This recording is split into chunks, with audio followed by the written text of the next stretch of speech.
السلام عليكم ورحمة الله وبركاته. أهلا بكم في حلقة جديدة من قناة يوميات عادل المعاشات. رجعنا لكم تاني الرحلات نصف العام 2024، رحلات اليوم الواحد.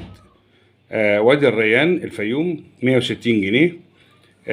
برنامج الرحلة: التجمع الساعة 6:30، وجبة إفطار في الأتوبيس، التحرك بأتوبيسات حديثة مكيفة، وصول محمية وادي الريان، زيارة منطقة شلالات وادي الريان أحلى أوقات الانطلاق، ركوب فلوكة هتلف بيها في البحيرة الكبرى في وادي الريان، بحيرة قارون، ساند بوردنج يعني الأكشن مع التزحلق على الرمال الناعمة، ومفرج بورد التزحلق، أجمد حفلة ألوان كولر فيستيفال، وبعدين في كامب فاير شاي على الفحم وشوي المارشميلو على الفحم.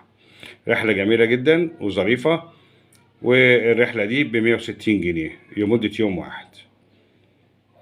بعد كده في رحلة لؤلؤة السخنة اهي ب220 جنيه لقرية لؤلؤة السخنة.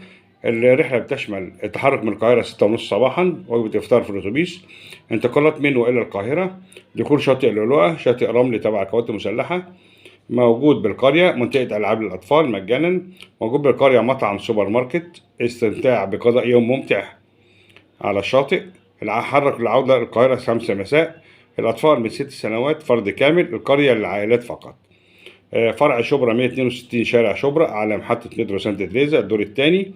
فرع فيصل 313 شارع الملك فيصل أعلى بنك التجاري وفاء الدور الرابع. ومعاكم أرقام وعناوين تليفونات في الفيديو اللي وراه. للتواصل مع الرهف للسياحة معكم يوميا من 10 صباحا حتى 7 مساء ما عدا الجمعة. أو رقم التليفون ده مهم جدا: 0111 44 55 318.